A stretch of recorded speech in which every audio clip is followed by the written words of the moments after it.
All right, calculus. So back to partial fractions, and we're going to explore a different process. Again, remember that we had fraction decomposition, which was that middle piece of the problem when we were integrating with, when we were doing with partial fractions through integration. That fraction decomposition was in the middle of that problem to solve for the value of a or b and c, or how many variables that we had. So what we're going to do here is we're going to learn a new method called equating coefficients, and what that does is it allows us to find a system of equations that will help us just to have a different process for finding the value of a, b, and c. And we're going to start, and the only example will be one that we don't need to use it for, just because we want, like I said before, and I've said 1,000 times, use what you know to learn what you don't know. So I'm going to step off to the side here just to kind of remind us where we were. Fraction decomposition is where we left off. And in that process right here, so fraction decomposition, remember we had an antiderivative that was in fraction form, that u substitution didn't work. If you called the bottom u, you get 2x minus 1. You don't have 2x minus 1, so u substitution is not very helpful here. You can't do long division because it's first degree over second degree. So we get into that point where, remember, we can factor the denominator. And I just showed you that, remember, if you factor the denominator, then you can separate both factors into that partial fraction where we had that a and that b. So we've already been here, so I'm not going to spend a whole lot of time talking about that. And then from here, I said let's disregard the antiderivative initially. We went from here, we got the common denominator, and then from the previous video, we reminded ourselves that the solutions come from the top. So I brought that down to remind you. So from here, you get to play the what if game.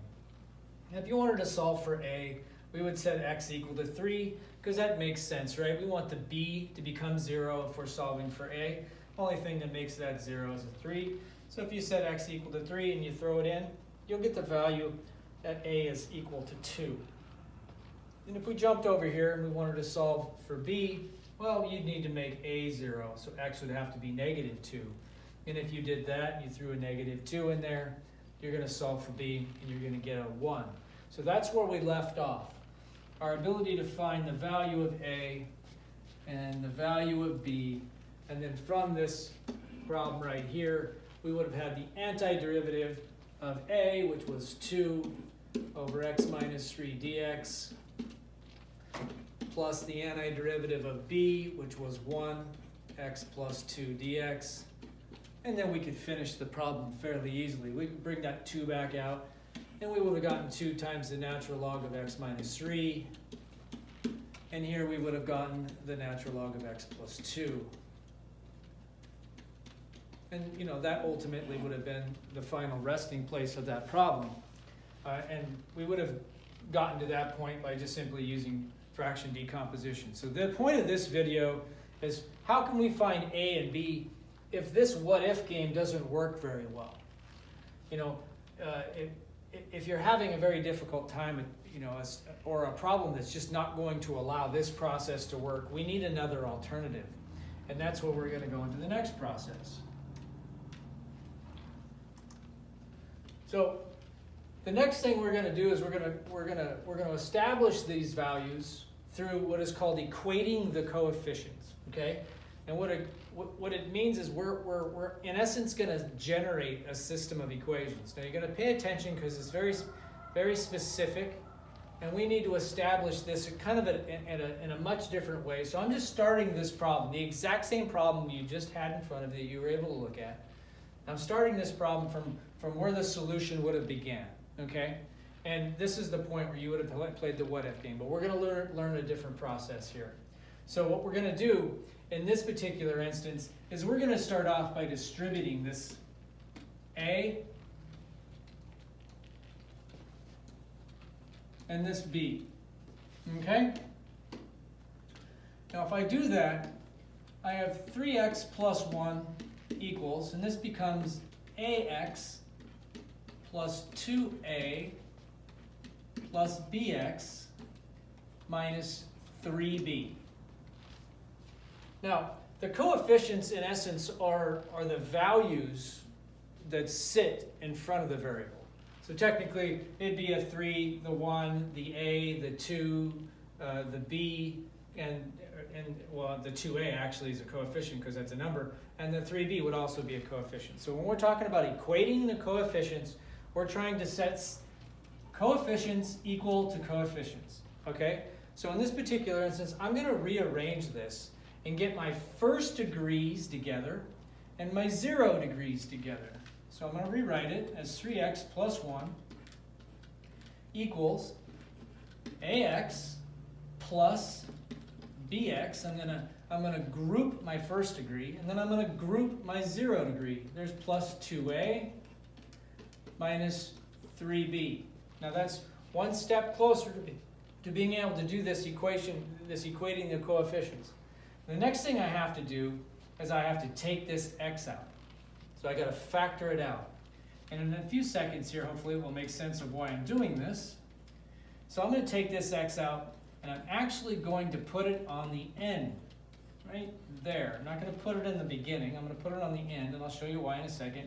And since these are just both numbers, we don't know what they are yet, but they're both numbers, I'll go ahead and write those together. So I've brought these together. I took the x out. I rearranged my 0 degrees in the same order. So equating the coefficients means this. And so the focus is right here. The focus is, this is the value that sits in front of the first degree on the left-hand side. So the coefficient in front of the first degree is a 3 on this side of the equal sign. The coefficient that sits in front of the first degree over here happens to be that. So there's my first system. I'm going to write that over here. I have 3 equals a plus b.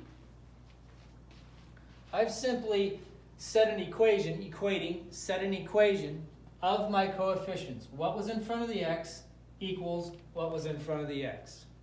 I'm also going to do that right here. This is the 0 degree, and that's the 0 degree. So I'm going to set that coefficient and equal to each other and set that up over here. So now I have 1 equals 2a minus 3b. Notice that all I've done is taken the coefficient in front of this x and set it equal to the coefficient in front of this x.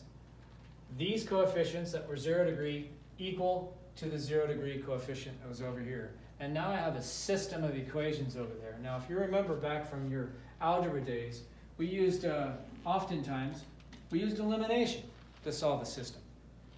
So elimination was saying, hey, could I add the system and eliminate something?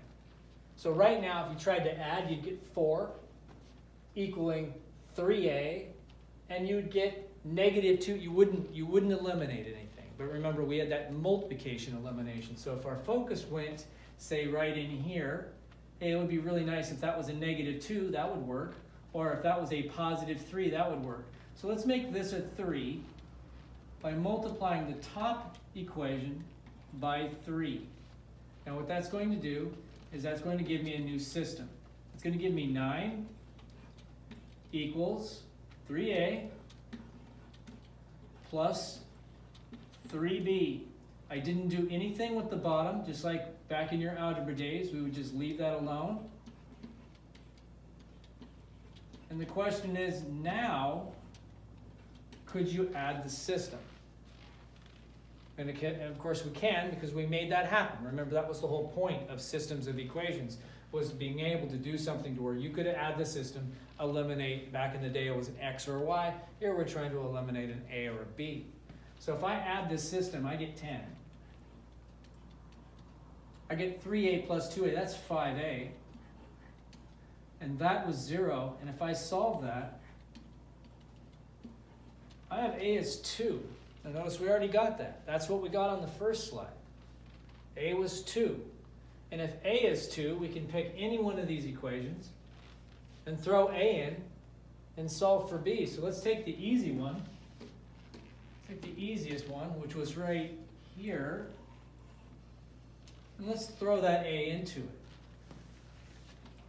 So what do we get here? We have 3 equals a plus b. Well, if you solve that for b and subtract the 2 over, you get the exact same answers we would have gotten if we played the what if game. I understand that this is it's a different process. Once you get the handle on this, it's not an incredibly difficult process. This one would have been, this process is more time consuming on this particular problem. But the point of what I'm trying to do with this issue here is help you identify that if the what if game doesn't work, this is an alternative, and it's really the only other alternative that allows us to find those values. And as we get into partial fractions and actually anti-differentiate, and we're dealing with the nuts and bolts of that process, we have to keep in mind that this is available to us. So again, I'm going to keep this video short, and this is it. So the next video will be just utilizing this process, and I'll bring in an example that it's actually necessary to use. Okay? Good job.